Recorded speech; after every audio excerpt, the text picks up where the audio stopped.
All right, what's up, guys? Welcome to the 73rd episode of The Get Down. My name is Kareem. Gary W. here. How we doing, Gary? Hanging out. I like our background here now. We have I'm going to let you shout this out because this is your art piece behind me. I'm actually sitting at Kareem's desk for the podcast today. So I just want to show some love to the person who created this. So this is one of my favorite artists. I have a couple pieces of his. He has a deal with Topps, the baseball card company, and he has a bunch of really cool, unique, limited baseball cards of different players. He also did all of the All-Star Game custom home run derby bats last year. So his name is Gregory Siff, and that particular piece is a collaboration with deadmau5. So it's numbered and signed by both deadmau5 and Gregory Siff. We got it framed in Hoboken, and I felt like it was a perfect piece for the office for sure. Yeah, no, it looks great. I just wanted to add that in. Yeah, for you guys that can't see it, it's basically like a deadmau5 head, and it's done in the style of Gregory Siff, which is kind of like street arty / like pen, like black pen, black ink type design. So super cool. Check him out on Instagram, Gregory Siff. Yeah, I'm gonna add I'll add some of his information in the description, even though he's not a sponsor of this episode or anything. But we felt like showing some love anyways, as we do. So we're coming off the Scooter podcast, which you guys should all go listen to. Scooter's a legend in Nightlife and in editing and remixing, and he's done a whole lot, man. He's done a lot. So go listen to that episode. Yeah, he's been obviously on everybody's radar who's been in the game forever and just knows how much work he's put in over the years. And everybody obviously, like we said, has so many of his tracks in their crates and whatnot. So go check that out. It's a little longer format, as our guest episodes are. So we might try to keep this one a little short for you guys so everybody can kind of keep up. And also, just to throw this in there, we always talk about having younger people that are listening to this podcast, go back and listen to older generations of music. It's sort of the same thing in the DJ world, right? If you're newer, you might not know Scooter as well as if you came up while you and I came up, right? But there's so many of those guys like John Ferrugio, Riz, even like Clutch, and just the guys who were at the top of the game for such a long time. And they still are, don't get me wrong. They're just not as involved in the nightlife aspect and gigging 250 gigs a year type thing. They're playing the bigger shows, they're traveling, and they're doing other things, like Scooter said, he's kind of doing some private event stuff. And it's just what happens as you're in the game for so long, So do your homework. Go check out who used to be on Crooklyn Clan, who we were talking about last episode, the Anthem Kings and the Goodfellas and whoever else we talked about, Yeah, it reminds me, and I've said this on this podcast before, but it reminds me of something that, Coach Bob Hurley would always say, you have to be a student of the game. If you're not a student of the game, you can't realize, you can't realize your greatness to the fullest potential, right? Because you really should know where things came from originally and why things got to the way they are, and we can all look back at AM and think, okay, yes, that's the pinnacle, but that was just the pinnacle. There was trickle down, there was people below him. You have to understand, where not everybody's a pioneer, and there are people that affected this industry in such a major way that weren't named Adam Goldstein. So go back, do your homework. I think it's always important for the younger people to do that. Yeah, for sure. So we're coming off some weekend, a notoriously big weekend for Hoboken and for the St. Patty's Day festivities across the state of New Jersey. And that turned into Lepracon, was parade day for many, many, many years here in Hoboken, and had turned into Lepracon once the parade was shut down. And it was always a big bar event, and people would pack out 10 a.m. and, it would trickle off and sometimes fade into the evening, depending on the venue you were at. And we unfortunately didn't see the numbers that we're used to. I heard in talking to some bartenders, because I got to pop around that evening. I heard a bunch of like rumors were flying about like, oh, the mayor canceled trains coming in the morning, so people couldn't get here. I don't know how true that was. Yeah, But I didn't hear that. You know how things happen. Like, you have a failed day and people start to point fingers. Yeah. So that was one of them. Somebody was like, oh, the train, I heard. And as soon as I heard, I was like, yeah, no. I heard that the mayor canceled all the trains. And I'm Yeah, like, definitely not. that's very difficult. And it was just kind of flat everywhere, like not even remotely. Like, I feel like it was just like a regular Saturday afternoon crowd that was just put green shirts on, essentially. And it just kind of, this is a cause and effect of years of trying to, I don't know, extinguish this event completely, like, wipe it off the map here in Hoboken. As we know, the mayor is anti these events because it just shines sometimes a bad, you have a bad apple in every large group drinking situation. And when that gets highlighted in the papers, it's not a good look for the town, especially when people are paying lots of money to live here. Yeah, I have like a lot to get off my chest on this. I know. So Kareem and I both, I don't want to jump. Yeah, go ahead. Here. We both got canceled, and rightfully so. There was nobody in the bars. We both had like the 3:30 set lined up for the day, and we got canceled because why spend the money when nobody's in the room? Reset the bar and send the staff home and let them go get some rest for the night, because that's really where you're going to make your money on Saturday anyway when that happens. So yeah, we were disheartened and upset, and I especially was, because I would not have flown up here last weekend. I would have saved it for this coming weekend, because I think the closer you get to St. Paddy's Day, the more, I don't know, the more the crowds come out and whatnot, and the small towns do their local things and set up their tents at the local bars and whatnot, and the more parades happen. I think centering the entertainment around those towns that have the actual parade, I mean, I think that's probably the smart thing to do. The cons are tough. They're becoming tougher to draw a crowd at. SantaCon, I feel, has gained heavy momentum here in Hoboken. But Lepracon has just been teetering off year after year. And we forgot about it, We forgot about it. We had 2 years off. Yeah. I don't think we did anything last year, right? I don't remember, to Hoboken, be honest. Well, anyway, I think we just kind of forgot about it and had high hopes of it being busy, and it just wasn't. Yeah. I have a lot of ways to look at this. I think the first thing is, whatever market you're in, like, you have these St. Paddy's celebrations, right? It might be the weekend of St. Paddy's. It might not. Here in New Jersey, the entire month of March is now a different parade and different party. And that's starting to water down the whole experience. That's number one, right? So now you have all these different options any weekend of the month to go to different areas in the state, right? That's number one. Number two, within each market, so like Hoboken, for example, people have gotten so greedy on this, where in the past there was one bar crawl, all the bars combined and helped sell tickets for that one bar crawl, and it was a team effort. But now it's all splintered, right? So it's, instead of everyone acting as one, promoting one thing, people are promoting different bar crawls. So a certain group of bars are a part of one bar crawl, a certain group of bars are a part of another bar crawl. There's another bar crawl that's the following weekend. So it's just gotten so watered down.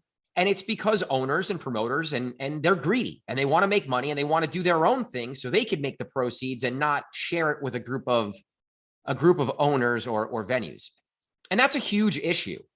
And it's just frustrating because, like, it used to be such a good party and a good day or weekend that and now it's not. And I think that there's a larger nightlife issue that's at hand here as well that we'll get into in a little bit, but this is just a small piece of the problem. And I think it's just frustrating. You hit it on the head. It's the fact that there's now different companies. Now it's companies This was never a company thing. People just came here, right? You weren't charged to come here. I'm talking when more toward parade time.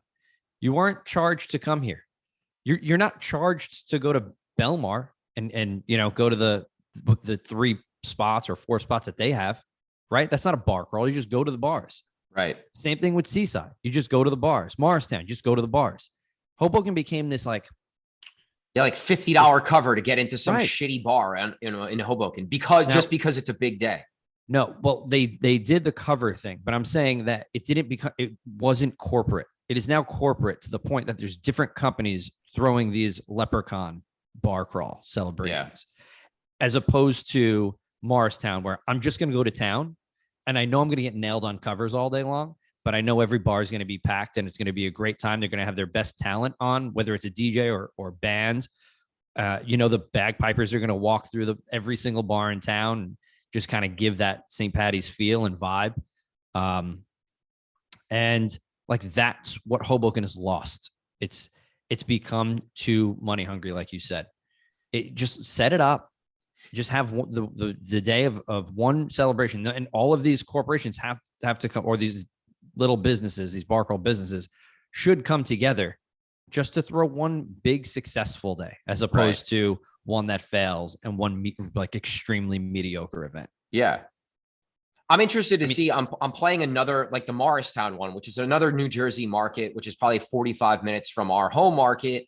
And I'm playing that one this weekend. So I'm very interested to see what happens there. They haven't thrown that party or had the parade in 2 years either. So I think it's going to say a lot of whether this is an overarching, just people aren't as interested and like people aren't as interested in going out, or it's just our home market is super splintered and, like we said, kind of corporate and greedy out.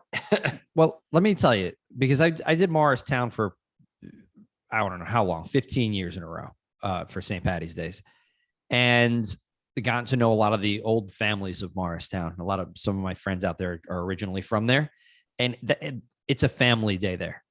Everybody starts at like 9 a.m. They cook breakfast at each other's houses. People throw all types of early parties. And then I know in my circles, like some of the groups of guys will go into the bar and have a bunch of Guinness and then come back as the, corned beef's cooking or whatever.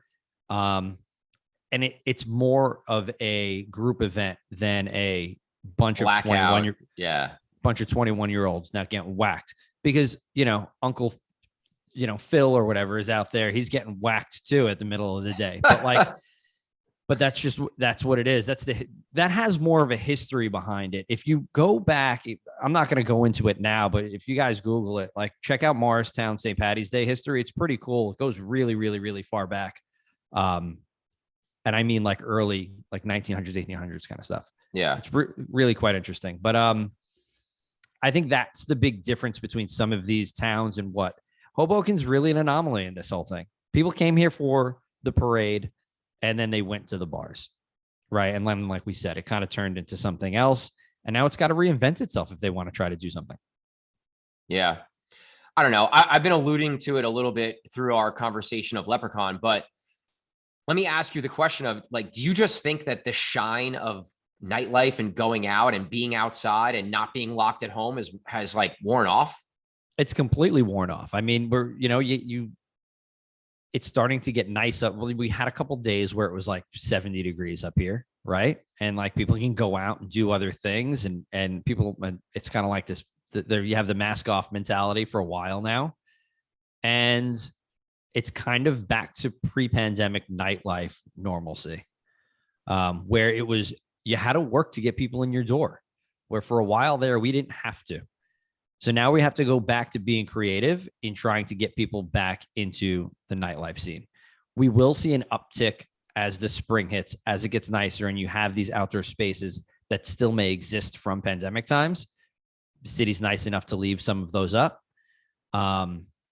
So we will see that uptick in spring. Now, we were very lucky not to have a huge lull in January, February. Most of our bars did nice numbers. As far as we know, and as we could see from the crowds that we brought in. But I think those big days, it's just, they're a dime a dozen at this point, and everybody's used to going out. And yes, the shine has worn off. I agree, man. I'm slightly concerned because it feels like how it felt at what, like, prior to us getting shut down, right? Where Fridays were rough, Yeah. like much slower than a Saturday. Sometimes places were starting way later, making a lot less money. And I don't know. I feel like that's happening. And I also feel like the big rooms are hurting a little bit. Like when you need 500 people to make your room feel like it's packed, like it's a lot harder to do that, Is that shocking, though, that the big rooms are hurting a little bit, especially in New Jersey, because of there's been such a format change in music? I We've just seen think it. people don't want to deal with like bottles and lines. And Well, that's when you my have 50 other options where you can just show up in a whatever, like a hoodie and sneakers and a hat, and no one's going to bust your balls. that's part of my point. So like And you're big not paying $20, $50 for a drink. club life culture, it has its ebbs and flows, and it did it in 06, it did it again in 15, around 16, and it's doing it again now.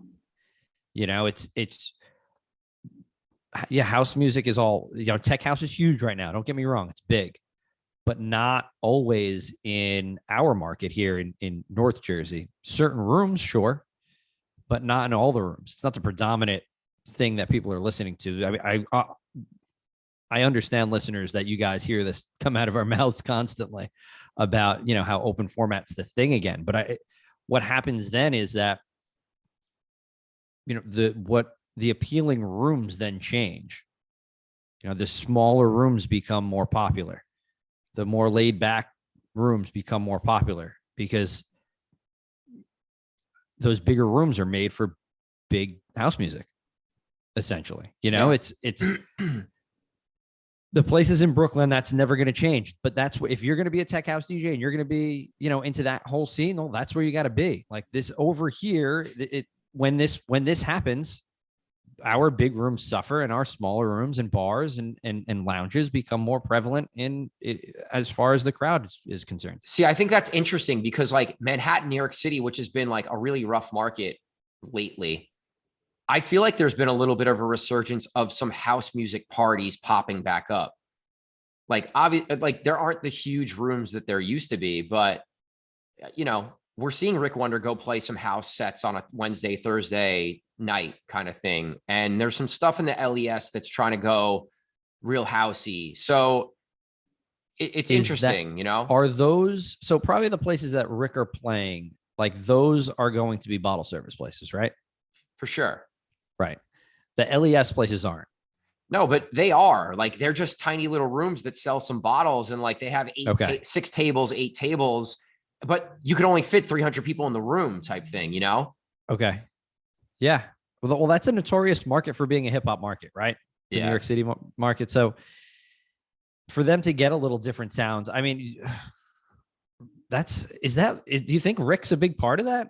You think, because I feel like he came out of the pandemic being like, oh, I'm just going to be I'm going to drive house music, not all house. Cause I was talking to Angelo about when he plays with him, it's not all house. He does get out of it, but like that's his predominant sound at this point. Is that driven from those guys? I'm sure it helps when one of the biggest names in a market is pushing a certain sound, for sure. Right. Because he's playing all the good rooms, Yeah. So then you have the trickle down effect from what he's playing in those big rooms, and that big time management, when I guess you're figuring when they're accepting it, hey, well, they're doing well, they're accepting that house music, why not accept it in our place? So yeah, that makes sense. But like, I don't know. I could see this from so many different sides of it, but from my experience, always though, the big rooms do suffer here when house music's not the thing. For sure. I don't know. Yeah, I think the venues and the few promoters that are left and the owners need to realize that, things change and you need to adapt to the change. And We had to adapt when it was pandemic and everyone was sitting down and we were selling tables. We had to adapt when things opened back up and we went back to having like free rooms. And now we need to change and adapt again and cater to what people are interested in and what drives them to actually come out, no matter what the room is. And it's a lot easier said than done for sure. But I think certain rooms can't rely on what's worked in the past and just continue to do it, thinking that the room is going to fill out because it did at one point. You know what I mean? Like you have to be proactive and not reactive in these situations, especially when it's slower. And especially as we're now getting into the spring where it gets better, you know? This is the hardest part of nightlife. This is the hardest part of this job is when you see a lull, how to fix that lull, you know? And I don't have the clear answer to that, or else nobody does, or else I'd be rich. I own many, many places.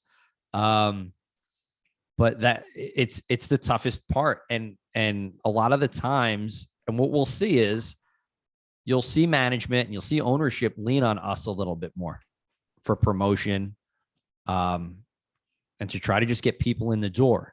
Now, I know we always say we're not promoters, we're DJs, but we have to show worth. And if you want to remain at a place that you really love to play at and you see a dip in attendance, well, you're going to have to start to, try to bring some heads in. And how are you going to do that? I don't know. Like I got a group of friends that are really into disco house. So I'm like, all right, guys, come see me from 10 to 11 at 626. I play straight disco funk. Like you'll love it. And then whatever. Like I know that's an emptier part of the night. So those people will come, they'll drink for an hour, and then they can move on and go wherever else they want, just figure out like these little niche ways to promote yourself. Like I said, they don't have to stay the whole night. You don't have to sell 1 million bottles. That's not necessarily your job, but just figure out how to bring some people in. I think it's important especially if you're like a younger DJ that's trying to like go from opener to headliner, you're trying to like, grow your name in a market. If you could get your friends to come out for the early part of the night, managers, bookers, owners are going to love you because it's a slower part of the night. You're showing value in getting people there early. And not only that, as people start to walk in, there's already some people there, and that just helps people stay for sure. When people walk in a room and it's dead empty, it's harder to keep them there. A lot more likelihood of them turning around and walking back out.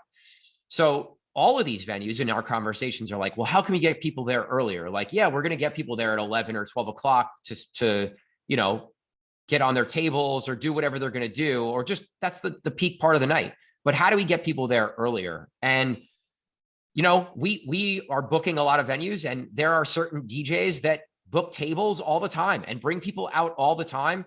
And we know they're good DJs, but the venue sees that they're booking tables every time. They're like, well, we want them to come back because they're always bringing people. It just reminded me of a few different ways. Like we used to look at it as, all right, good DJ versus DJ that could bring out 100 people, right? And now it's good DJ versus how many followers do you have on Instagram?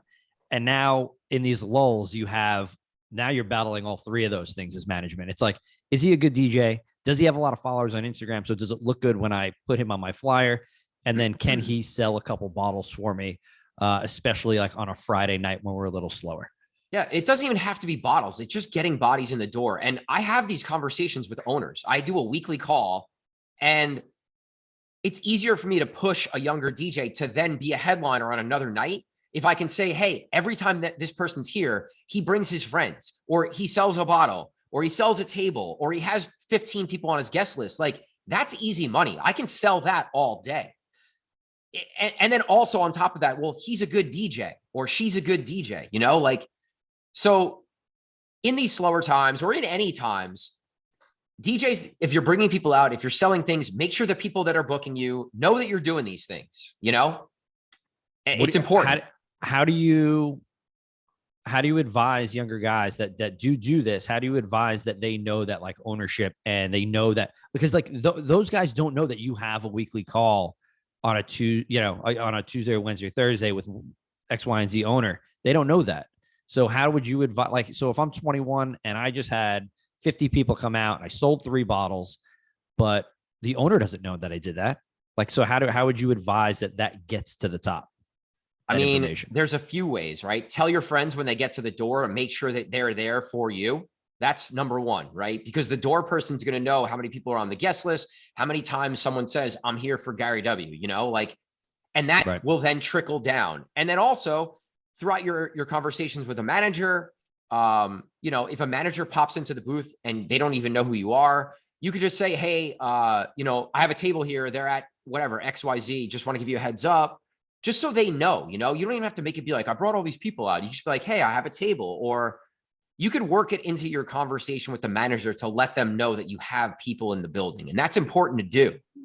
Or a lot of these places have, do it to me. Like I'm booking you, right? If I'm booking you, be like, hey, Cream, just a heads up. I sold 2 tables tonight, or I have a bunch of people coming out. What should they do at the door?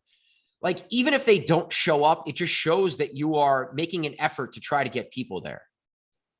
Yeah, even if you don't need the information, just make it known, right? Like I know what they need to do at the door. Who cares? I'm gonna let Cream know that I got all these people coming, and I'm gonna make it like I don't know what they need to do at the door. Right? I'll give you an example. So I played Bethlehem, PA, last month, right? I'd never played there before. I have no following in Bethlehem, PA, really. Like I haven't DJed out there in years, but one of our DJ's girlfriends lives out there, and they were gonna come to the gig. So I made sure to be like, hey, I got a group of people coming. They're thinking about buying bottles. Give me some information. You know, you pass that along, or, you know, you just introduce whoever's running the party, be like, hey, this is my group of friends. Just want to introduce you. They bought a bottle. Like it's easy to do without making it weird or making it annoying.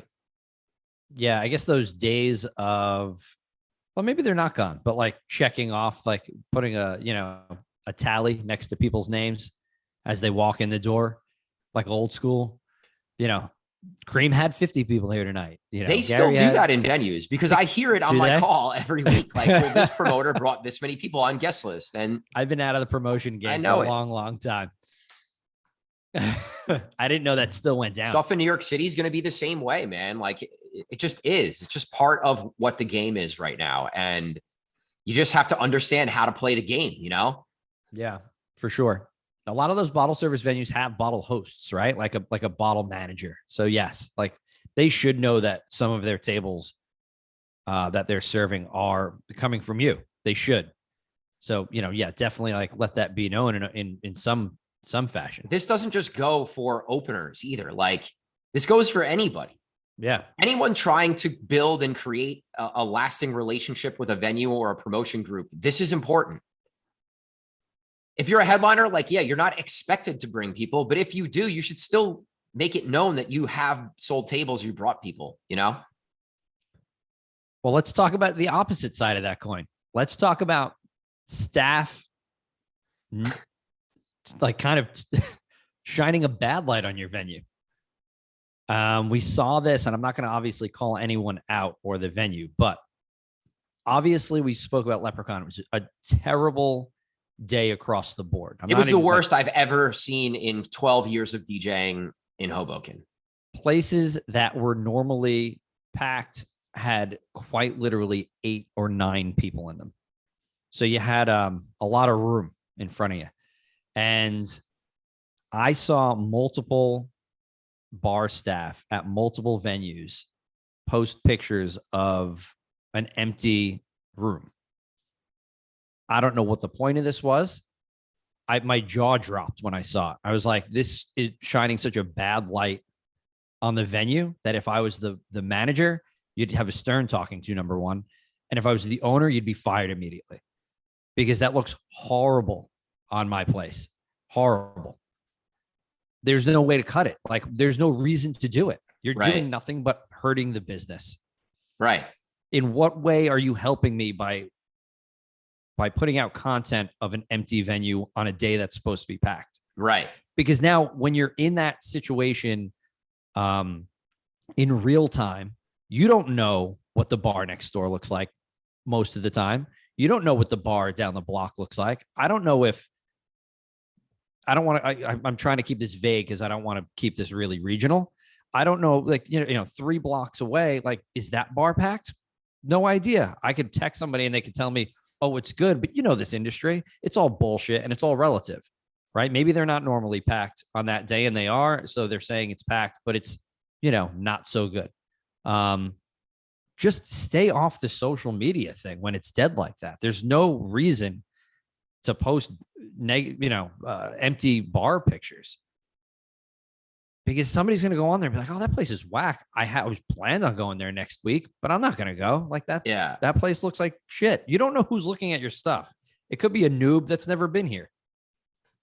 We follow a lot of people who work in the industry, right? Bartenders and promoters and whoever else. And I saw this video come across my screen and I was appalled. Like, it's not even my business. And I was appalled. And if you're someone who thinks that that's okay, it's just a complete lack of understanding, like, your role in the business. And it's like, I would never hire that person ever in the history of owning a business, like, ever, because it's just stupid. It's complete stupidity. And I text the manager of the particular venue and I said, I don't know if you saw this, but you should have that person take it down immediately, right? Because it's not a good look. It's not a good look in any way. It hurts the market as a whole. It hurts the venue. It hurts, like, this was a day party. It hurts the night party because maybe someone sees that like, well, why should we go there? It was dead today. Like, it's going to be dead tonight. Right. So you're quite literally taking money out of the venue's pocket. Like, the venue, your coworker that's standing next to you, if they're working, like, it's everybody in the rooms being affected by this stupidity. Yeah. It's incredible to me that happens. But not so much, because you know what? We do see a lot of turnover in this industry, as we always say. And a lot of people are here to make a quick buck. Do they care about the owner's bottom line? Do they care about the longevity of the party or the longevity of the venue? That's not always the case. We've made a career out of this. I got to play devil's advocate at some point. We make a career out of this. So we care deeply about the longevity of our venues and the places that we work at, right? Some people are here for a paycheck. They want to pay off their student loans and go to their day job Monday through Friday and make their, whatever their quote unquote real money might be. And maybe their quick money is for student loans or is for just bills or whatever it might be. And they know this is a short-term thing because this is a young person's game. So not everybody has big picture, like those big picture filters, if you will, in their head. That's fine. It's still dumb. It still shows a lack of intelligence to me. I don't know. But like I said, if I saw it, you'd be let go immediately. So, so yeah, I could play the other side of it, but I don't agree with it either. Because those videos are certainly not helping next year's Leprechaun, because they're going to try it again. Yeah, for sure. They're not going to try it. So, who's not DJing next Leprechaun? This guy. I'll be sleeping in my bed. I should have came up the following week, and there's going to be crazy amounts of St. Patty's parties on Thursday. Yeah, I bet you Hoboken will be better next weekend or this weekend with the weekend of St. Patrick's Day than Leprechaun weekend. Yeah, for sure. And now we have this random this random bar crawl also happening this weekend coming up. Yeah, I mean, then we got New York City St. Patty's Day, so like it's just a better weekend. But all right, let's move on. We've shit on Leprechaun and for long enough. So this is going to be a strange transition, but so you've been playing a Latin night on Thursday nights when you're up here, and clearly you're not of Latin descent. You don't speak Spanish. You haven't really played a whole lot of Latin nights in the past. No. It's just something that you sort of picked up and I don't know. You talk about it. How do you, Gary W, I'm going to be really transparent about this. This was, I picked this party up when we had like no Thursdays, and I think I was playing 626 anyway on a Thursday, and they're like, we're going to start to do Latin night. This was a while ago. I'm like, well, all right, well, I can give it a try. Like pop Latin was becoming more popular, so it became easy. So I put my own spin on the Latin night. So what I would do is like a lot of pop Latin, and then a lot of like any DJs out there that know like Gregor Salto. Like, so I played a lot of like Salto sounds, which is like Afro Latin inspired house music. And it just so happened that the management really loved that. So like I just kind of I skated the line and started to do a hybrid of those two things. And then just like anything else, as you jump into it, you start to do a little more homework. Now, I'm huge into like old school. This is going to sound so weird. I'm really into like old school salsa, like 70s salsa. So like there's like 5 or 6 major artists that I just love that I listen to just on a regular basis. And then I'm also into like Buena Vista Social Club, which is like a Cuban salsa group made of all of these salsa artists from like the 50s and 60s that were brought back in the late 90s that became like an international sensation. So I had that kind of background and love for that stuff. And then also growing up in Hudson County, obviously had a lot of Latin friends and went to a lot of house parties where I've heard songs over the years and like picked them up and just threw them in my Serato. And then kind of created my own Latin night out of that. Because I don't know, like, I don't know what it looks like. Never went to a Latin nightlife event, Right. where it was strictly Latin, and just kind of created my own thing.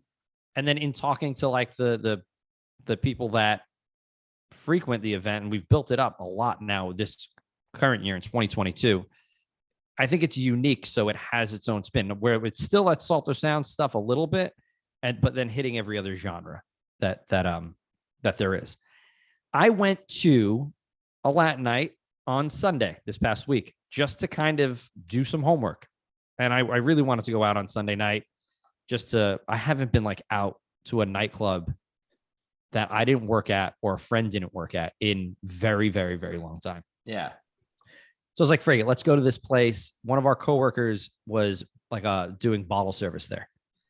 So I didn't know the DJ, so I didn't know what the music was going to be like. And I texted in our WhatsApp about 2 hours in, and I was shocked that there was no Bad Bunny played. Because on every other night, in every other bar, everywhere, even at my Latin night on Thursdays at 626, Bad Bunny gets requested. And I was just like, I don't get it. This is an actual Latin night that's thrown every single Sunday night, and they don't play one Bad Bunny song.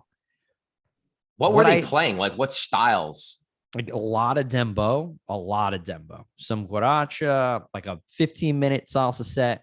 They did it was a gay club, so they did a drag show in the middle of it.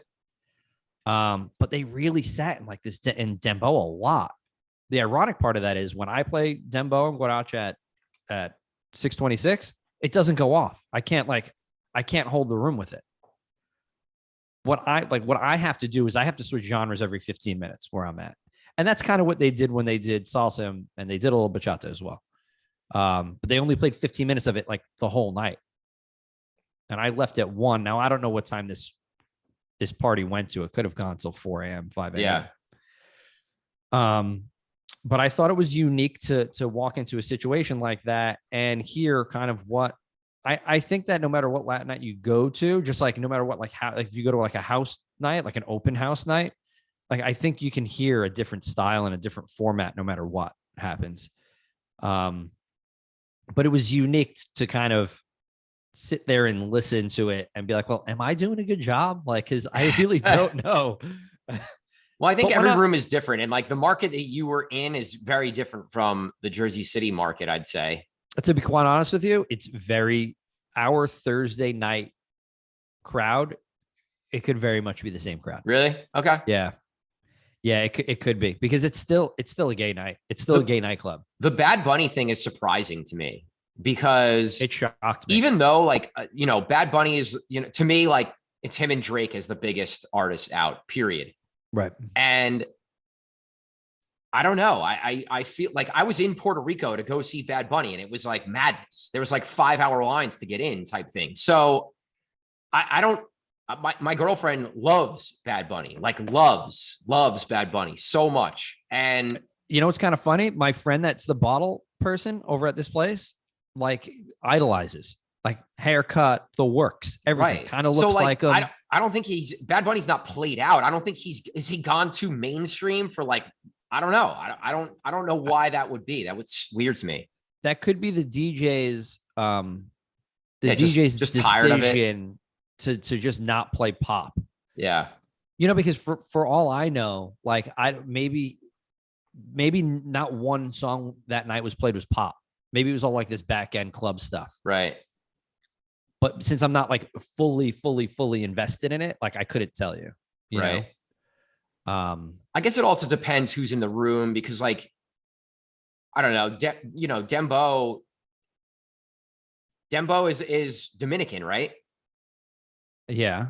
I think see, like I'm out of pocket talking about this stuff. So I'll tell you who was in the room, right? It was a very male driven party that they just wanted upbeat, shake their ass music, right? I went there with the staff from 626. We got bottle service and we hung out, and that's what I did. I kind of surveyed the room, saw who was in the room, saw what was played. The difference of that crowd Sunday night was it was very male driven, and that's kind of where they wanted to be. Whereas I have a mixed crowd. I have a mixed straight and gay crowd on Thursdays. We should have saved this conversation for with one of our DJs who's more knowledgeable about this world, you know. But yeah, like knowing that because I have a mixed male and female and straight and gay crowd on Thursdays, I have to play more stuff where you're like actually dancing with each other. Yeah. So the salsas go off big time. The bachatas go off. Yeah, like all that stuff goes off. Merengue goes off a lot more than just staying straight beats, because that's not what they're looking to do. I feel like the Bad Bunny requests come from every venue, from all types of people. You know, it's transcended just being a Latin artist to being a worldwide, like, dominant top artist. Saturday night, people who are requesting music don't even know what he's saying, like don't understand Spanish.